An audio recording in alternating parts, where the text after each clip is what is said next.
샬롬. 오늘도 주 안에서 평안이 넘치시기를 축복합니다. 오늘 함께할 말씀은 마태복음 9장 27절에서 38절 말씀입니다. 이 말씀 속에서 하나님께서 인간을 어떻게 바라보시는가, 하나님께서 죄인들은 어떻게 바라보시는가, 연약한 인생을 바라보시는 하나님의 그 관점, 또한 똑같은 상황을 정반대로 바라보는 또 인간의 관점 중심으로 해서 이 말씀이 묵상이 되고 저와 여러분에게 필요한 은혜를 주시기를 바랍니다. 성경 전체를 통해서 우리에게 보여주시는 것은 하나님의 사랑입니다. 죄인을 향하신 하나님의 사랑 이야기, 독생자를 보내셔서 죄인을 구원하신 하나님의 사랑의 이야기, 러브 스토리, 이것이 성경의 주제잖아요. 하나님의 세상을 이처럼 사랑하사 독생자를 주셨으니 이는 저를 믿는 자마다 멸망치 않고 영생을 얻게 하려 하심이라. 이것이 성경의 요절이에요. 그래서 하나님은 성경 곳곳에서 하나님의 이 같은 사랑을 보여주십니다. 여러분들이 잘 익숙하게 아는 하나님의 사랑의 이야기가 어떤 것들입니까? 구약 성경을 펴면 저는 호세아서가 생각이 나요. 호세아와 창녀 고멜과의 관계 속에서 보여주시는 하나님의 사랑. 신약으로 넘어오면 탕자 이야기가 생각도 나죠. 아버지의 재산을 외국으로 가서 허랑방탕하게 다 써버리고 거지가 되어서 돌아오는 아버지를 먼저 바라보고 달려가서 끌어안고 아들의 권세를 회복시켜 주시는 한 아버지의 모습 속에서 하나님의 사랑을 보여주십니다. 저와 여러분들이 예수님을 믿습니다. 예수님의 십자가의 대속을 믿어요. 놀라운 은혜예요. 십자가 안에서 우리의 모든 죄가 용서되고 우리가 하나님의 자녀의 신분을 얻게 되고 이 세상 떠난 이후에 영생을 얻게 되었으니까 그보다 더 큰 은혜는 없습니다. 십자가의 대속과 더불어서 우리가 감동하는 것은 하나님의 사랑입니다. 그렇게 우리를 사랑하셨다는 거예요. 그래서 에베소서에 보면 2장 4절에서 긍휼이 풍성하신 하나님이 우리를 사랑하신 그 큰 사랑을 인하여 우리가 구원받았음을 사도 바울은 고백하고 있습니다. 하나님은 우리를 사랑하시고 우리를 불쌍히 여겨 주십니다. 복음을 위해서 평생을 헌신했던 사도 바울의 감격도 어디 있었습니까? 죄인 중에 괴수였던 그를 하나님이 충성도에 여겨서 구원해 주셨을 뿐더러 그를 제자 삼으시고 사도로 삼아 주셨다는 거예요. 이것은 평생에 갚을 수 없는 은혜요. 그래서 그는 그 사랑의 빚을 지고 그 사랑의 노예가 되어서 일생을 살지 않습니까? 여러분, 하나님께서 우리를 어떻게 사랑하셨는지, 여전히 우리를 어떻게 사랑하시는지 그 사랑에 감격하고 응답하는 삶을 오늘도 살아가야 될 것입니다. 오늘 본문에 보면 치유의 역사를 보여주십니다. 27절을 먼저 보세요. 예수께서 거기서 떠나가실새 두 맹인이 따라오며 소리질러 이르되 다윗의 자손이여 우리를 불쌍히 여기소서 하더니, 두 맹인, 어둠 속에서 평생을 살아야 될 이 불쌍한 맹인이 예수님께 고쳐달라고, 불쌍히 여겨달라고 다가옵니다. 28절을 보면 예수님이 자기의 집으로 들어가세요. 맹인들이 따라 들어옵니다. 여러분, 집요한 믿음이에요. 이 믿음을 절대로 주님은 거절하지 않으세요. 그러자 우리 주님께서 말합니다. 내가 능히 이 일을 할 줄을 믿느냐? 대답하되 주여 그러하오이다. 예수님이 선언하십니다. 29절에 보면 이에 예수께서 그들의 눈을 만지시며 이르시되 너희 믿음대로 되라 하시니, 이 30절 그 눈들이 밝아진지라. 여기에서 놀라운 우리 주님의 능력과 죄인과 연약한 인생을 향하신 우리 주님의 사랑과 긍휼을 봅니다. 주님은 우리를 불쌍히 여겨 주십니다. 우리에게 한량없는 자비를 베풀어 주십니다. 우리의 모든 필요에 적절하게 응답해 주시고 거절하지 않으시는 주님이십니다. 또 치유의 사역이 있습니다. 32절 말씀입니다. 그들이 나아갈 때 귀신 들려 말 못하는 사람을 예수께 데려오니 귀신이 쫓겨나고 말 못하는 사람이 말하거늘 무리가 놀랍게 여겨 이르되 이스라엘 가운데 이런 일을 본 적이 없다 하되, 귀신 들려 말 못하는 자, 예수님께 나아갔을 때 귀신이 쫓겨가고 또 정상이 돼요. 사랑하는 여러분, 우리 주님은 우리를 너무나 잘 아세요. 우리의 약점을 아시고 우리의 부족함을 아세요. 우리 연약함을 아세요. 그리고 우리를 바라보시는 주님의 눈길은 언제나 사랑과 긍휼하신 눈길입니다.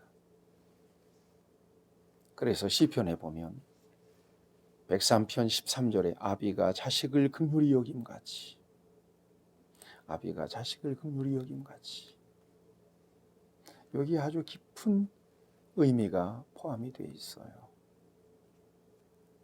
우리를 언제나 긍휼히 바라보시고 불쌍히 여기시는 주님이십니다. 어떤 문제를 가지고 주님 앞에 나아가든지 주님은 절대로 거절하는 법은 없으세요. 받아주시고 들어주시고 해결해 주시고 우리를 감싸주시고 위로해 주시고 새로운 비전과 소망을 주시고 우리를 일으켜 주시죠. 그 은혜 때문에 우리가 사는 거예요. 그 사랑 때문에 사는 거예요. 생각해 보세요. 우리가 얼마나 연약해요. 얼마나 부족해요. 얼마나 무식한가요. 지금 이렇게 건강하게 말하면서 살아 있습니다.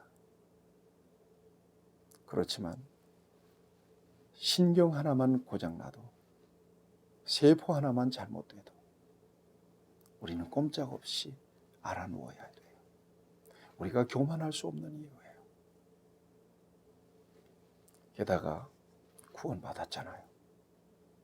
용서받았잖아요. 하나님의 자녀가 되었잖아요. 영생이 있잖아요. 더 이상 어떤 은혜가 필요해요.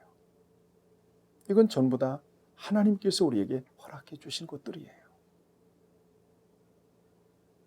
자비하셔서, 불쌍히 여겨주셔서, 우리를 사랑하셔서 이렇게 은혜를 베풀어 주시고 여전한 돌보심을 통하여 우리에게 놀라운 사랑을 베풀어 주신 것입니다. 주님의 사랑을 이렇게 또 표현하고 있습니다. 35절을 보세요. 예수께서 모든 도시와 마을에 두루 다니사 그들의 회당에서 가르치시며 천국 복음을 전파하시며 모든 병과 모든 약한 것을 고치시니. 마태복음 4장 23절에도 동일한 말씀이 있잖아요. 우리의 연약함을 담당하신 주님의 사역을 봅니다. 삼중사역. 프리칭 미니스트리, 티칭 미니스트리, 힐링 미니스트리. 주님 이 같은 사역을 통해서 저와 여러분들을 전인적으로 돌보시고 필요한 은혜를 베풀어 주시는 주님이신 것을 이 성경은 다시 우리에게 보여주고 있습니다. 그리고 36절에 보면 우리 주님이 우리를 어떻게 바라보시는지 이렇게 말씀해 주고 있습니다. 무리를 보시고 불쌍히 여기시니 이는 그들이 목자 없는 양과 같이 고생하며 기진함이라. 이것이 우리를 바라보시는 주님의 마음이에요. 눈물 나잖아요. 이 은혜가 아니면 한시도 살 수 없는 게 바로 저와 여러분들이에요. 이걸 인정해야 돼요. 내 힘으로 사는 것 같아요? 내 능력으로 사는 것 같아요? 능력껏 사는 것 같아요? 그렇지 않아요. 이 하나님의 일상 속에서 베풀어 주시는 은혜가 거치면 오늘 우리는 한시도 살 수가 없어요. 그래서 끊임없이 주님의 사랑과 자비와 긍휼이 필요해요. 그 은혜를 구해야 돼요. 그 은혜에 노출돼야 돼요. 여러분에게 그런 은혜가 있기를 바랍니다. 하루를 살아내는 것 우연히 되는 거 아니에요. 먹고 마시는 것조차도 그거 상식적으로 되는 게 아니에요. 하나님의 은혜예요. 우리를 불쌍히 여겨주시는 하나님의 긍휼입니다. 오늘도 그 하나님의 사랑과 긍휼이 여러분 안에 넘쳐나기를 바라고 그 사랑 안에서 여러분들이 가지고 있는 여러 가지 부담들, 어려운 문제들이 해결되기를 바랍니다. 그런데 우리가 또 한 관점을 주목합니다. 34절을 보세요. 바리새인들은 이르되 그가 귀신의 왕을 의지하여 귀신을 쫓아낸다 하더라. 똑같은 사안입니다. 똑같은 사건입니다. 똑같은 사람들을 보는 것입니다. 그런데 이 같은 상황을 전혀 왜곡되게 바라보는 이 바리새인들의 관점이 있습니다. 엉뚱하잖아요. 이럴 수도 있잖아요. 물론 믿음의 문제예요. 그렇지만 그들의 관점을 통해서 혹 저와 여러분들 안에 이같이 왜곡된 시각은 없는지를 주님은 도전해 주고 계십니다. 은혜를 은혜로 봐야지.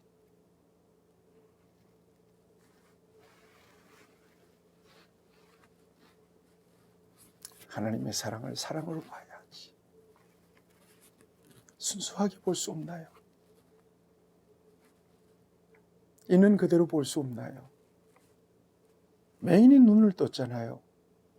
귀신 들려서 말 못하는 사람들이 귀신이 떠나가고 말을 하잖아요. 하나님께서 그 같은 은혜를 베풀어 주셨잖아요. 어떻게 이런 시각으로 볼 수 있나요? 여러분, 하나님이 하시는 일에 대해서 어떤 이유로든 인간적으로 판단하거나 왜곡된 시각으로 봐서는 안 돼요. 아, 하나님이 하셨구나. 하나님이 그렇게 하시는구나. 하나님이 저렇게 하실 수 있구나. 순수한 믿음으로 바라보시고 같은 마음으로 주님의 이름을 높일 수 있다면, 하나님이 하신 일을 찬송할 수 있다면 그보다 더 좋은 일이 어디 있어요? 여러분, 오늘도 주님의 눈으로 저와 여러분들이 세상을 바라보고 주님의 눈으로 연약한 인생들을 바라볼 수 있는 그런 영적인 안목, 사랑과 긍휼과 자비가 충만한 그런 관점으로, 안목으로 세상을 바라보고 또 여러분들의 주변을 바라보면서 주님의 사랑을 마음껏 흘려보내는 복된 하루가 되시기를 우리 주님의 이름으로 축복합니다. 기도하시겠습니다. 자비하신 아버지 하나님, 오늘 귀한 말씀을 통해서 우리를 향하신 주님의 마음, 우리를 바라보시는 주님의 눈길을 다시 확인할 수 있게 해주시니 감사합니다. 우리도 그렇게 주님의 마음으로, 주님의 눈길로 세상을 바라보고, 또 우리와 함께한 모든 사람들을 바라보고, 주님이 하신 일을 오직 주께서 우리에게 허락하신 믿음으로 높여드리고 감격하고 찬송할 수 있는 복된 삶을 살게 도와 주시옵소서. 예수님의 이름으로 기도합니다. 아멘. 여러분, 충만하시기 바랍니다.